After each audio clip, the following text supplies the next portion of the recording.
Hello students, आप लोगों का एक बार फिर से स्वागत है आपके अपने इस यूट्यूब चैनल पर। अभी तक हमने पढ़ लिया था रेफरेंस कॉन्टेक्स्ट एक्सप्लेनेशन, पहला पार्ट हमने पढ़ लिया था और बहुत इम्पॉर्टेंट पैराग्राफ था वो। उसी के आगे से हम लोग उसी क्रम में एक और पैराग्राफ का एक्सप्लेनेशन करेंगे, रेफरेंस करेंगे, कॉन्टेक्स्ट करेंगे। ठीक है। और रेफरेंस के संदर्भ में मैं बताना देना चाहता हूँ कि रेफरेंस एक चैप्टर का सेम वही रहता है, चाहे जितने पैराग्राफ आ जाएं। रेफरेंस में कोई बदलाव नहीं होता है, आप लोगों को भी पता होगा। ठीक है। कॉन्टेक्स्ट और एक्सप्लेनेशन बदलते रहते हैं और उन्हें लिखेंगे हम लोग अपने अनुसार। तो आज हम लोग यहाँ से पढ़ेंगे at one station my routine से लेकर के डियर डिजायर तक। आज इस वाले पैराग्राफ का हम लोग एक्सप्लेनेशन और कॉन्टेक्स्ट करेंगे। थोड़ा पहले देख लेते हैं इस पैराग्राफ के बारे में। कहता है at one station my routine of talking with the people was interrupted. लेखक कहता है कि एक स्टेशन पर, भाई हमें आपको पता है ना कि वो प्रत्येक स्टेशन पर रुक रहा था, ट्रेन जैसे रुकती थी उतरता था, लोगों से बातें करता था, वो लोगों की भावनाओं जानने का प्रयास करता था। ठीक है ना। तो वही कहता है कि मेरा जो लोगों से बात करने का सिलसिला था वो एक स्टेशन पर क्या डिस्टर्ब हो गया, इंटरप्ट हो गया, उसमें बाधा पड़ गई। कहता है as soon as I alighted, जैसे ही मैं उतरा, a group of young children gathered around me. तो जैसे ही मैं अपने डिब्बे से अपनी बोगी से उतरा, बच्चों का एक समूह ने आकर के मुझे घेर लिया। They were selling baskets, hand woven reed baskets with simple designs and pattern. तो वे टोकरियां बेच रहे थे, हाथ से बनी हुई टोकरियां बेच रहे थे, सरकंडे की टोकरियां बेच रहे थे और उनकी जो डिजाइन थी वो बिल्कुल साधारण पैटर्न पर निधा थी, मतलब उसमें कोई विशेष बात नहीं थी, बिल्कुल साधारण सी डिजाइन थी उसमें। ठीक है। दे हेल्ड द बास्केट्स हाई, उन्होंने अपनी टोकरियों को ऐसे ऊंचा उठा रखा था, ऊंचा पकड़ रखा था। शाउटेड वर्ड्स और शाउटिंग वर्ड्स, और वो जोर जोर से चिल्ला रहे थे, मतलब वो चिल्ला चिल्ला कर अपनी टोकरियों को ऐसे ऊपर उठा के रखा था, उठा के रखा था और आवाज लगा रहे थे, टोकरियों को बेच रहे थे अपनी। लेखक कहता है I did not know but conveying unmistakably their desire. कहता मैं उनकी भाषा को समझ तो नहीं सका, मैं उनकी बात को समझ नहीं सका कि वो लोग क्या कहना चाहते थे, लेकिन मैं उनकी भावनाओं को, मैं उनकी इच्छाओं को जरूर समझ गया था कि वो हमसे क्या चाह रहे थे। ठीक है। हम लोग आज इसका एक्सप्लेनेशन करेंगे, जरा देखते हैं कि कैसे करना है। चलिए हम लोग स्टार्ट करते हैं फिर। A girl with a basket का हम लोग आज पार्ट सेकंड, अगले पैराग्राफ का हम लोग करने जा रहे हैं रेफरेंस कॉन्टेक्स्ट एक्सप्लेनेशन। तो रेफरेंस के बारे में बता देना चाहता हूँ कि अगर आपने मेरा पहला पार्ट देख लिया वीडियो का तो आपको रेफरेंस लिखना बहुत अच्छे से आ गया होगा।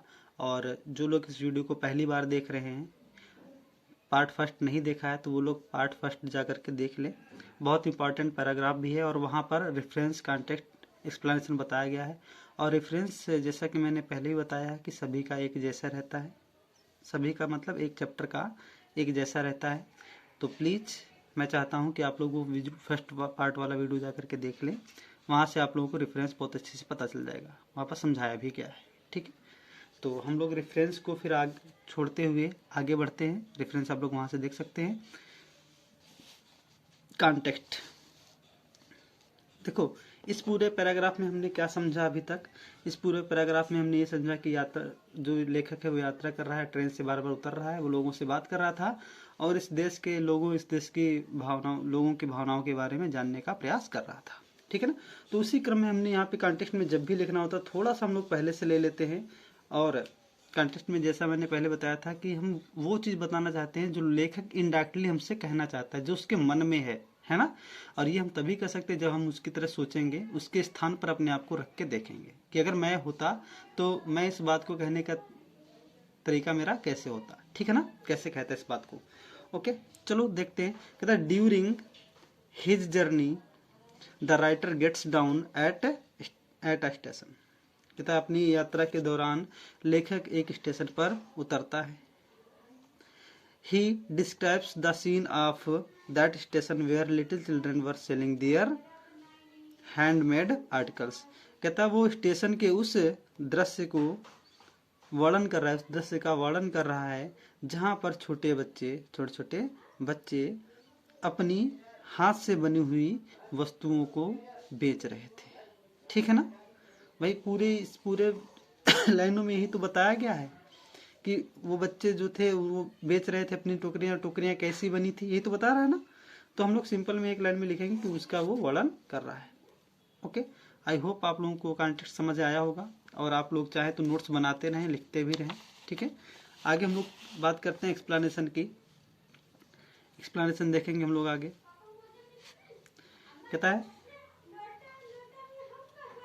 इन दिस पैसेज, हम लोग यहाँ से स्टार्ट करेंगे। इन दिस पैसेज राइट नहीं है सर, ये writer tells that he got down from the station, from the train. लेखक कहता है कि वो ट्रेन से उतरा। ठीक है ना। There the process of talking to the people was disturbed, by which he was trying to know the feelings and views of people of country। ठीक है ना। कहता वहां, देर माने वहां होता है ना, वहां उसका जो लोगों से बात करने का जो सिलसिला था, प्रोसेस था, वो क्या हो गया, डिस्टर्ब हो गया, उसमें बाधा पड़ गई, वो टूट गया। और कहते वो सिलसिला जिसके द्वारा वो अपने देश के लोगों के विचारों को, उनकी भावनाओं को जानने का प्रयास कर रहा था। ये तो था ना। वहां पर सिंपल एक लाइन लिखी थी, लेकिन हम यहाँ पर पूरा डिस्क्राइब करेंगे कि उसके पीछे उसका उद्देश्य क्या था, वो क्या कहना चाहता था, क्यों ऐसा कर रहा था, है ना। तो वो इसलिए तो कर रहा था कि ताकि वो लोगों के व्यूज को जान सके, लोगों की भावनाओं को जान सके, देश के बारे में जान सके, इसीलिए तो बात कर रहा था। तो वही हमने पूरा लिखा है थोड़ा पहले से, कि एक स्टेशन पर जब वो उतरा और जो लोगों से बातें करने का जो सिलसिला उसका था, जिसके द्वारा वो लोगों, भारत के लोगों या देश के लोगों के विचारों को, उनकी फीलिंग्स, उनकी भावनाओं को जानने का प्रयास कर रहा था। ठीक है ना। बिकॉज वो क्या हो गया, डिस्टर्ब हो गया, टूट गया। क्योंकि because when he got out at once some children surrounded him. जब वो उतरा एट वंस, तुरंत ही कुछ बच्चों ने उसे आकर के घेर लिया, है ना। ये यहां से है, कुछ बच्चों ने आकर के उसे घेर लिया। ठीक है, आगे हम लोग देखते हैं। He made those children were selling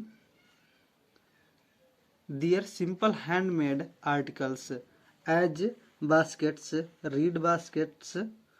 ठीक है ना।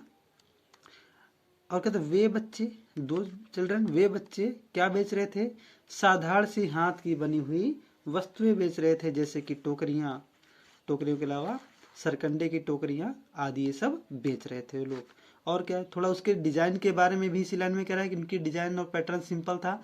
तो हमने इस वाले वर्ड को क्या किया, उठाया, और हमें समझाने के लिए मैंने क्या किया, इस वर्ड से ही मैंने एक लाइन बना ली। ये तो एक्सप्लेनेशन होता है। तो वही कह रहा, the design of their baskets were very simple. कहता उनकी जो टोकरियों की डिजाइनें थी वो क्या थी, बिल्कुल साधारण थी। They hold their baskets high, उन्होंने अपनी टोकरियों को ऐसे ऊंचा उठा के पकड़ रखा था, ऊंचा पकड़ा हुआ था। And they were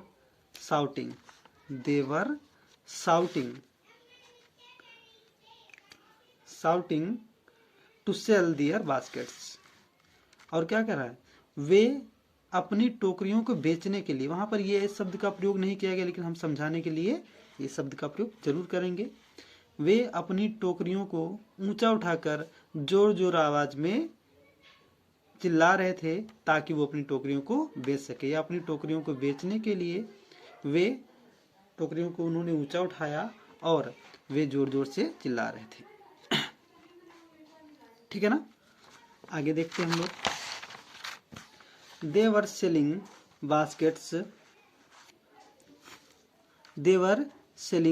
baskets for their living. वे अपने जीवन यापन के लिए उन टोकरियों को बेच रहे थे। वो अपनी टोकरियों को क्यों बेच रहे थे, ताकि अपना जीवन यापन कर सके, है ना। इसीलिए तो बेच रहे थे। वे अपने जीवन यापन के लिए टोकरियों को बेच रहे थे। ही सेज दैट, आगे लेखक कहता है, हम ये इन शब्दों का भी प्रयोग कर सकते हैं। ही सेज दैट, उस आगे कहता है कि ही could not understand their language, या तो वो लोग बहुत जोर जोर से चिल्ला रहे थे, इसलिए वह उनकी भाषा को समझ नहीं सका। कौन नहीं समझ सका? राइटर, लेखक। Because he did not no Hindi, क्योंकि वो हिंदी या भारत की कोई भी भाषाएं जानता नहीं जानता था, है ना। तो वहां पर इसने अंडरस्टैंडिंग शब्द लिखा था, हमने अपने इसको एक्सप्लेन किया। एक्सप्लेन करने के बाद हमने क्या कर दिया? He could not understand their language, वो उनकी भाषा को समझ नहीं सका क्योंकि वो हिंदी नहीं जानता था।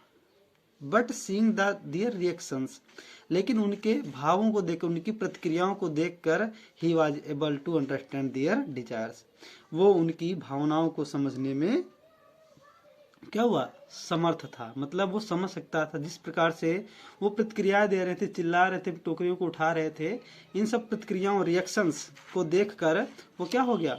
वो तुरंत ही समझ गया कि उनकी इच्छा क्या है।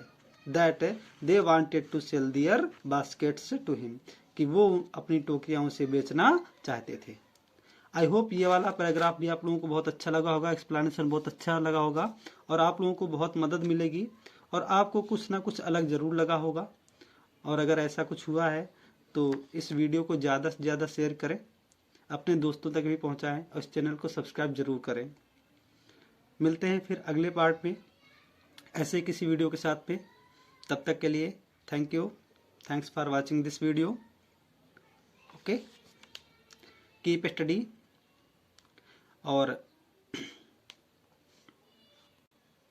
जाते जाते एक बात जरूर कहना चाहूँगा कि हुनर ही काफ़ी नहीं होता है सफलता के लिए। हुनर ही काफ़ी नहीं होता है सफलता के लिए, जुनून की हदों को, पागलपन की हदों को पार करना होता है सफलता के लिए। थैंक यू, मिलते हैं फिर अगले वीडियो में।